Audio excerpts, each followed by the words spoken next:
वो प्रतापगढ़ हो, चाहे सुल्तानपुर हो, चाहे अमेठी हो, चाहे इलाहाबाद प्रयागराज हो, चाहे जिस भी आप जिले की बात कर लीजिए, चंदौली ले लीजिए, मिर्जापुर ले लीजिए, बनारस ले लीजिए, गाजीपुर ले लीजिए, पूरा तांडव मचा हुआ था। लोग रो रहे थे और भाजपा की जो बड़ी बड़ी नेत्रियां हैं, एक तो अमृति काकी हैं, एक मेनका गांधी हैं, जो कि रो रही थी। आज इस पूरे देश के अंदर एक मनुवाद कायम करना चाहते हैं, जैसे हजारों साल पहले हुआ करता था। यही शूद्र समाज के लोगों की बहन बेटियों को उठाकर हवेलियों पे लेके लोग चले जाते थे, लेकिन कोई बोल नहीं सकता था, और जो बोलता था उसकी जुबान काट ली जाती थी। आज वही स्थिति इस देश के अंदर पैदा की जा रही है।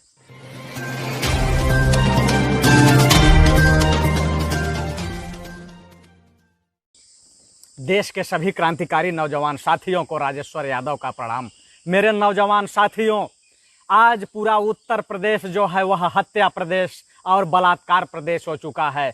लगातार आप देख लीजिए कि ऐसा कोई भी दिन नहीं है कि जिस दिन नाबालिग बच्चियों के साथ रेप न होता हो और लोगों की हत्याएं न होती हों, खून खराबा न होता हो। प्रतिदिन कहीं न कहीं ऐसी घटनाएं आपको देखने को मिल जाएंगी। आज उत्तर प्रदेश के अंदर जब भाजपा की सरकार नहीं बनी थी, उसके पहले चुनाव में ये लोग यही कहा करते थे कि उत्तर प्रदेश के अंदर भ्रष्टाचार हो रहा है, उत्तर प्रदेश के अंदर गुंडागर्दी हो रही है, उत्तर प्रदेश के अंदर रेप हो रहा है, उत्तर प्रदेश के अंदर बहन बेटियां सुरक्षित नहीं है। इसलिए जब भाजपा सरकार आएगी तो सबको न्याय मिलेगा, महिलाओं को सुरक्षा मिलेगा। लेकिन जब से भारतीय जनता पार्टी की सरकार आई है, पूरे उत्तर प्रदेश के अंदर आप देख लीजिए तांडव मचा हुआ है। चाहे वो प्रतापगढ़ हो, चाहे सुल्तानपुर हो, चाहे अमेठी हो, चाहे इलाहाबाद प्रयागराज हो, चाहे जिस भी आप जिले की बात कर लीजिए, चंदौली ले लीजिए, मिर्जापुर ले लीजिए, बनारस ले लीजिए, गाजीपुर ले लीजिए, गोरखपुर ले लीजिए, बलिया ले लीजिए, देवरिया ले लीजिए, यानी कहीं भी आप ले लीजिए, चाहे झांसी ले लीजिए, चाहे बदायूं ले लीजिए, चित्रकूट ले लीजिए, बांदा ले लीजिए, फतेहपुर ले लीजिए, कानपुर ले लीजिए, कोई भी जिला बाकी नहीं है कि जहां रोज की रोज हत्याएं न होती हो और रेप न होता हो, नाबालिग बच्चियों को जिंदा जलाया न जाता हो। अभी आप लोगों ने देखा होगा 3 दिन पहले पूरी सोशल मीडिया से लेकर टेलीविजन चैनल तक पूरा तांडव मचा हुआ था। लोग रो रहे थे और भाजपा की जो बड़ी बड़ी नेत्रियां हैं, एक तो अमृति काकी हैं, एक मेनका गांधी हैं, जो कि रो रही थी एक हथिनी को लेकर के। केरल में जो हथिनी मरी थी उसको लेकर के पूरे देश के अंदर एक तांडव मचा हुआ था, क्योंकि केरल में उनकी सरकार नहीं है, इसलिए वो तांडव मचा रखी थी। हथिनी के साथ जो भी हुआ वो गलत हुआ, मैं उसकी निंदा करता हूं, लेकिन मैं ये कहना चाहता हूं कि केरल की हथिनी को लेकर के इतना दर्द है, इतनी वेदना है, इतनी पीड़ा है, तो उत्तर प्रदेश के अंदर जो गर्भवती महिलाओं को रेप करके मार दिया जा रहा है, उनका गला रेत दिया जा रहा है, नाबालिग बच्चियों का रेप हो रहा है, उनको जिंदा जला दिया जा रहा है, तो इस पर ये लोग चुप क्यों हैं? क्यों नहीं आखिर बोलते हैं? अभी आप देख लीजिए कि हाल में जौनपुर का एक मामला प्रकाश में आया है। नेहा निषाद नाम की लड़की है, जौनपुर के केराकत में, और उसके पिताजी का नाम है विकास यादव।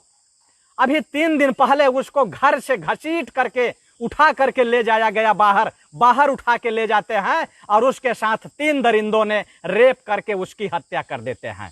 उसका छोटा सा भाई चश्मदीद गवाह है इस बात का, छोटा सा बच्चा है, वो बार बार गवाही दे रहा है, छोटा सा गवाह है, लेकिन उसके बावजूद भी आप लोग देख लीजिए कि वहां जो है कोई पिछड़ों का नेता बोलने का नाम नहीं ले रहा है। जब चुनाव आता है तो आप देखते होंगे कि तमाम जो है कुकुरमुत्ते की तरह, मेढक की तरह नेता निकल के आते हैं। कोई पिछड़ों का मसीहा बनता है, कोई दलितों का मसीहा बनता है, कोई अपनी जाति का मसीहा बनता है। वो मसीहा बन के केवल आपका वोट लेते हैं, आपको लूटते हैं, आपको डकैती डालते हैं आपके वोट पर। आपके वोट की कीमत वो नोट से तौलते हैं, लेकिन जब आपके ऊपर आपदाएं आती हैं, आपके ऊपर सामंतियों का कहर बरसता है, तो लोग बोलते हैं कि चुप रहो, नहीं तो तुम्हारी बदनामी हो जाएगी।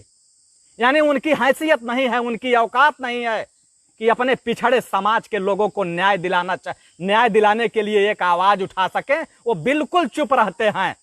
तो जिस तरीके से आपने देखा होगा कि जौनपुर के अंदर नेहा नाम की लड़की, नाबालिग बच्ची है, सोशल मीडिया पे अभी वायरल हो रहा है, उस नाबालिग बच्ची का किस तरीके से रेप करके उसको मार दिया जाता है और वहां के तमाम राजनैतिक लोगों के शह पर उसकी लाश को जला दिया जाता है। उल्टा आरोप ग्राम प्रधान द्वारा वो आरोप उसके बाप पर ही लगा दिया जाता है कि उसके बाप ने ही उसको मारा है। और ये कहा भी जाता है कि अगर जल्द से जल्द इसको अगर जलाते नहीं हो तो तुमको जेल हो जाएगी, तुम जेल चले जाओगे। वह बेचारा डरते डरते जो है उस लाश को जला देता है।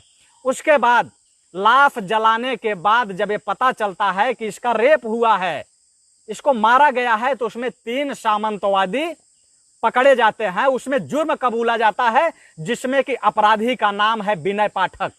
विनय पाठक को थाने पे ले जाया जाता है और वह पुलिस को सब कुछ बता देता है कि हम 3 लोग थे, 3 लोगों ने रेप किया है बारी बारी से, और उसके बाद उसको मार दिया गया।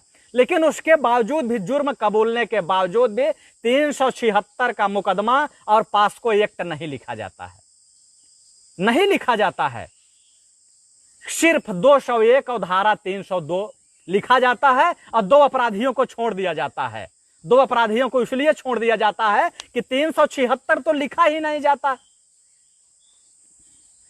तो इसलिए मैं ये कहना चाह रहा हूं कि आप लोग जितने साथी देख रहे हैं, सभी साथियों से ये गुजारिश करूंगा कि आप लोग इस वीडियो को स्मृति ईरानी तक पहुंचा दें, स्मृति ईरानी तक पहुंचाइए और मेनका गांधी तक पहुंचाइए कि आखिर ये बताइए कि जब उत्तर प्रदेश के अंदर रेप होता है, वो चाहे चिन्मयानंद करता हो और चाहे सेंगर करता हो और चाहे अन्य सामंतवादी लोग करते हैं, तब आखिर आप लोग चुप क्यों रहती हो? क्योंकि उत्तर प्रदेश के अंदर बाबा ढोंगी बाबा की सरकार है, यानी ढोंगी बाबा की सरकार है उत्तर प्रदेश के अंदर, तो आप लोग चुप रहते हो। और वहीं जब केरल में आपकी सरकार नहीं है तो आप लोग तांडव मचाती हो। लगातार अपराध हो रहे हैं, लगातार अपराध हो रहे हैं, लगातार रेप हो रहा, लगातार हत्याएं हो रही है। अभी तक हमारे यहाँ जो है प्रयागराज में 3 लोगों की नृशंस हत्या कर दी गई थी, हमारे गांव के बगल में ही।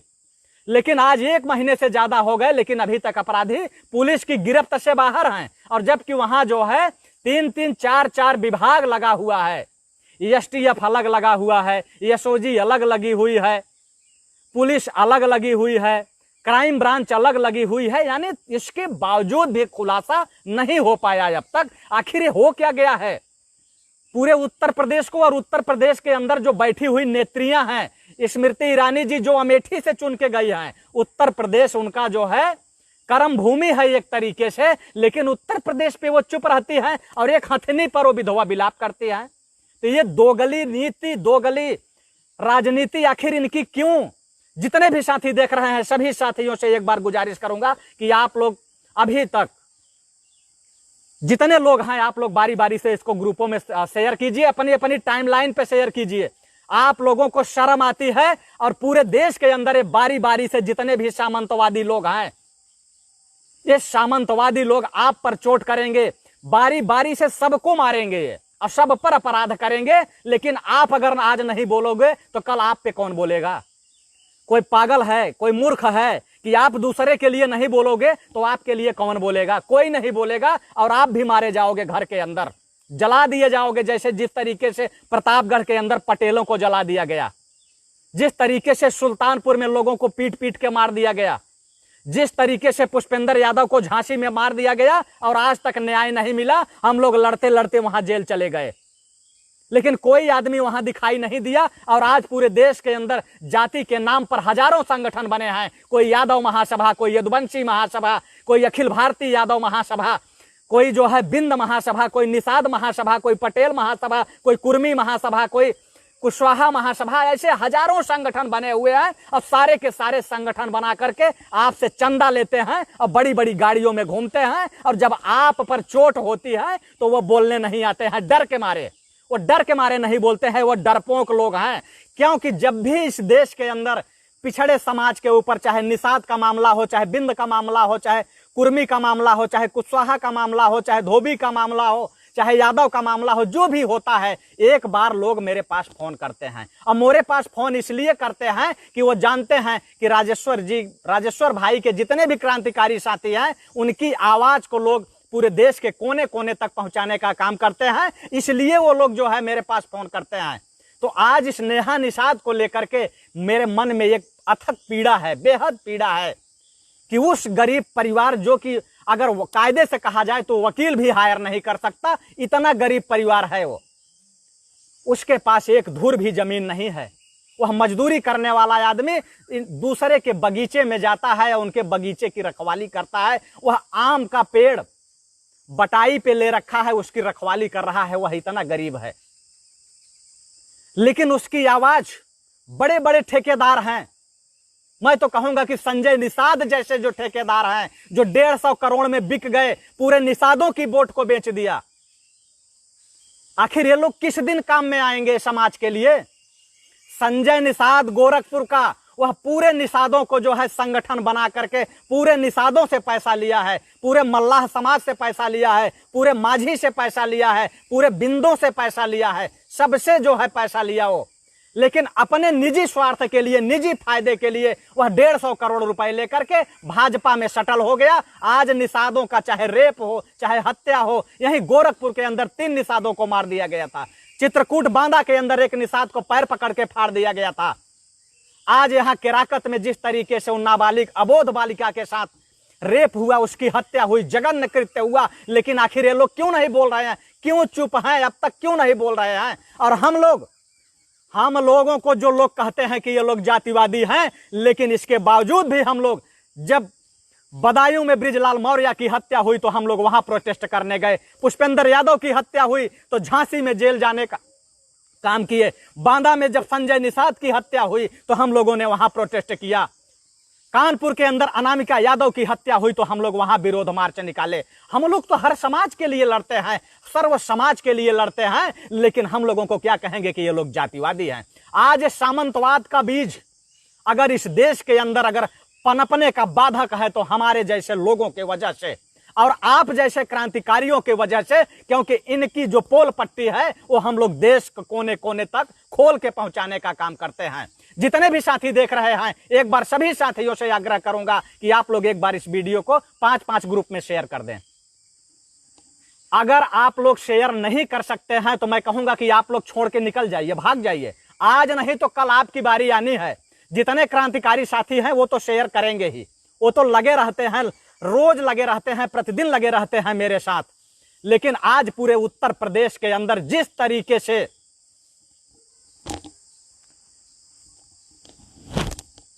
हत्या प्रदेश बना दिया गया है, कुंठित मानसिकता के लोग, गंदे विचार के लोग आज इस पूरे देश के अंदर एक मनुवाद कायम करना चाहते हैं, जैसे हजारों साल पहले हुआ करता था।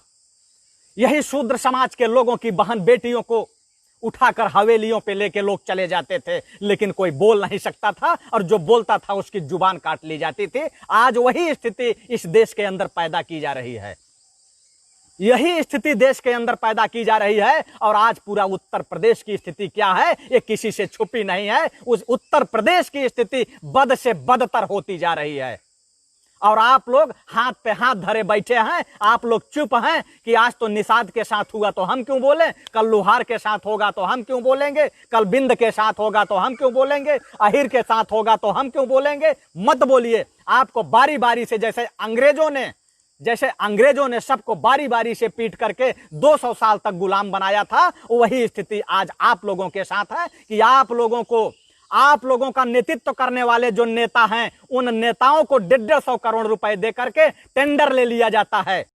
जैसे संजय निषाद को 150 करोड़ रुपए दे करके टेंडर ले लिया गया कि अगर किसी भी नाबालिग बच्ची का रेप होगा तो आपको चुप रहना है, किसी बिंद की हत्या होगी तो आपको चुप रहना है।